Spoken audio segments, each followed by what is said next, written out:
am happy to join with you today in what will go down in history as the greatest demonstration for freedom in the history of our nation.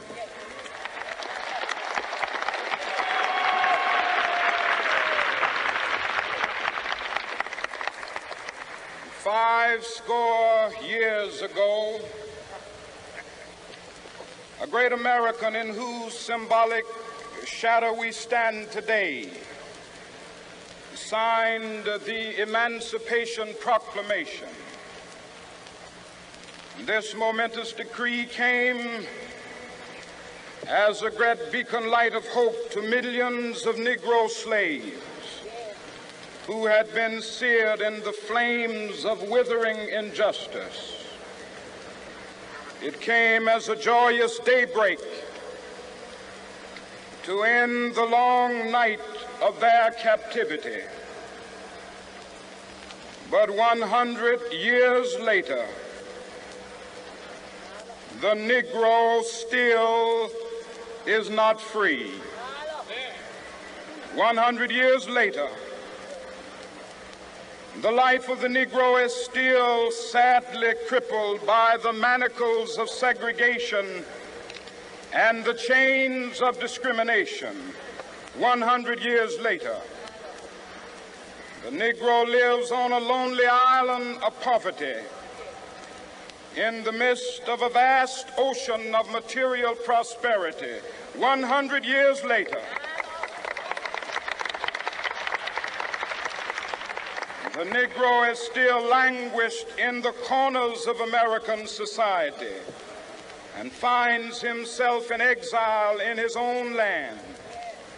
And so we've come here today to dramatize a shameful condition. In a sense, we've come to our nation's capital to cash a check.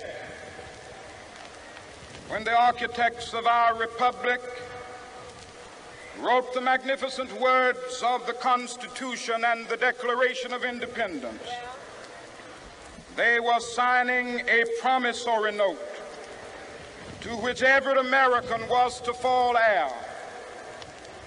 This note was a promise that all men, yes, black men as well as white men, would be guaranteed the unalienable rights of life, liberty, and the pursuit of happiness.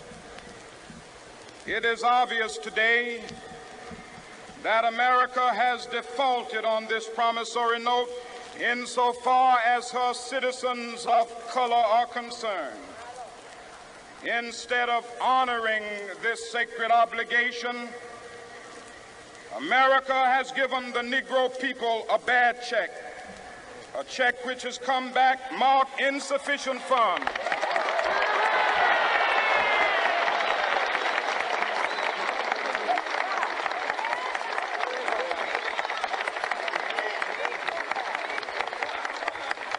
But we refuse to believe that the Bank of Justice is bankrupt. We refuse to believe that there are insufficient funds in the great vaults of opportunity of this nation. And so we've come to cash this check, a check that will give us upon demand the riches of freedom and the security of justice.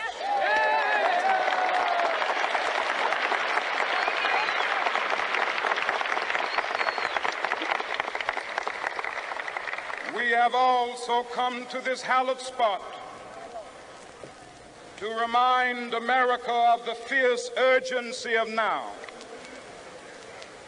This is no time to engage in the luxury of cooling off or to take the tranquilizing drug of gradualism.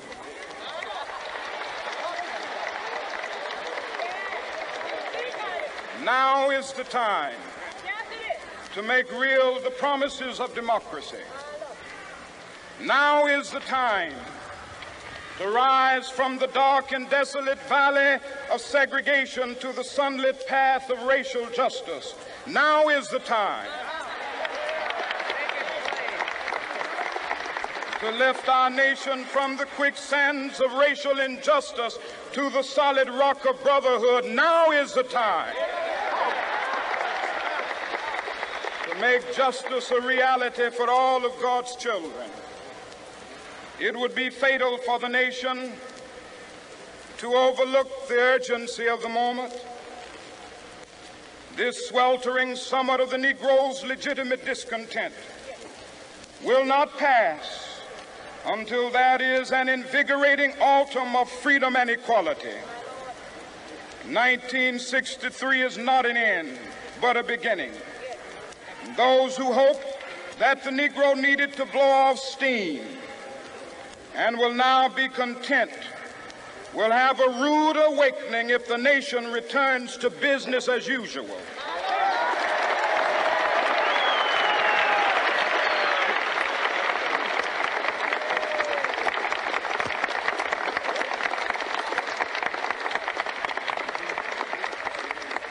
There will be neither rest nor tranquility in America until the Negro is granted his citizenship rights. The whirlwinds of revolt will continue to shake the foundations of our nation until the bright day of justice emerges. But that is something that I must say to my people who stand on the warm threshold which leads into the palace of justice. In the process of gaining our rightful place, we must not be guilty of wrongful deeds. Let us not seek to satisfy our thirst for freedom by drinking from the cup of bitterness and hatred.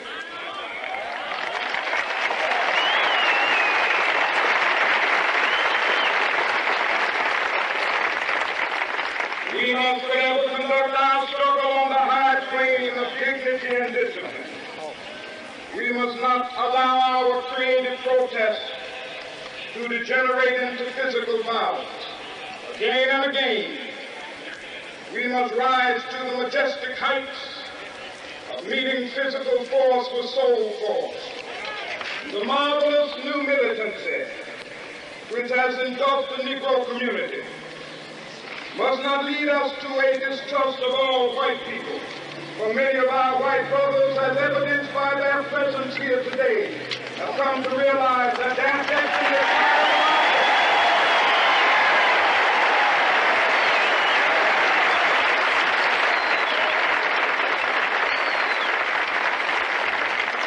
They have come to realize that their freedom is inextricably bound to our freedom. We cannot walk alone. As we walk, we must make the pledge that we shall always march ahead. We cannot turn back. There are those who are asking the devotees of civil rights, when will you be satisfied? We can never be satisfied as long as the Negro is the victim of the unspeakable horrors of police brutality. We can never be satisfied as long as our body is heavy with the fatigue of travel, cannot gain lodging in the motels of the highways and the hotels of the city.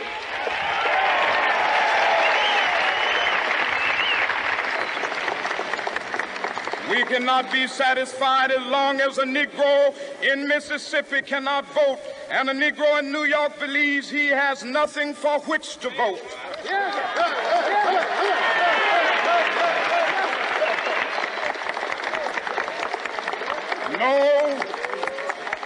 No, we are not satisfied, and we will not be satisfied until justice rolls down like waters and righteousness like a mighty stream.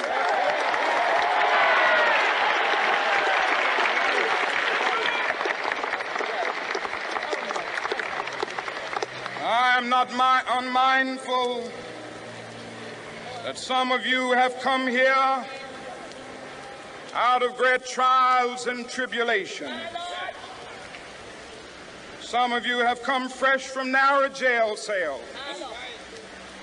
Some of you have come from areas where your quest for freedom left you battered by the storms of persecution and staggered by the winds of police brutality. You have been the veterans of creative suffering.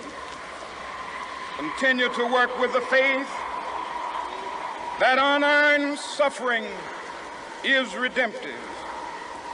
Go back to Mississippi. Go back to Alabama. Go back to South Carolina. Go back to Georgia.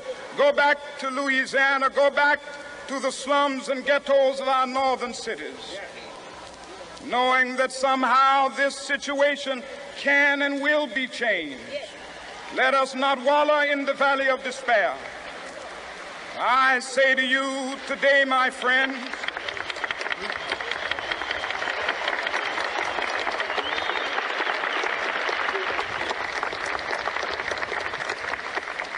so even though we face the difficulties of today and tomorrow, I still have a dream. It is a dream deeply rooted in the American dream.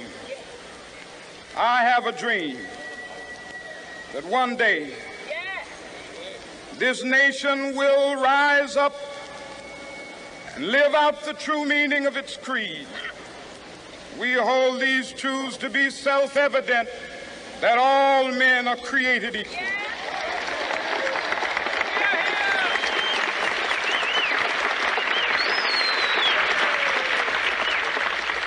I have a dream that one day on the red hills of Georgia, the sons of former slaves and the sons of former slave owners will be able to sit down together at the table of brotherhood. I have a dream that one day even the state of Mississippi, a state sweltering with the heat of injustice, sweltering with the heat of oppression, will be transformed into an oasis of freedom and justice. I have a dream that my 4 little children will one day live in a nation where they will not be judged by the color of their skin, but by the content of their character. I have a dream today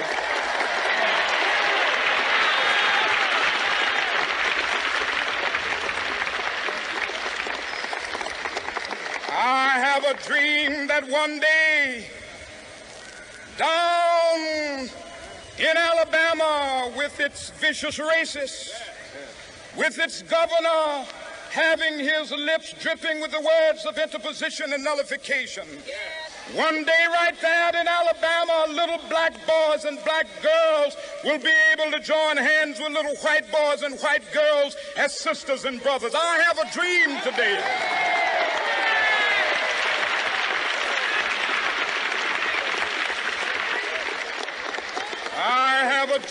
that one day every valley shall be exalted, and every hill and mountain shall be made low. The rough places will be made plain, and the crooked places will be made straight, and the glory of the Lord shall be revealed, and all flesh shall see it together. This is our hope. This is a faith that I go back to the South with. With this faith, we will be able to hew out of the mountain of despair a stone of hope. With this faith, we will be able to transform the jangling discords of our nation into a beautiful symphony of brotherhood. With this faith, we will be able to work together, to pray together, to struggle together, to go to jail together, to stand up for freedom together, knowing that we will be free one day. This will be the day.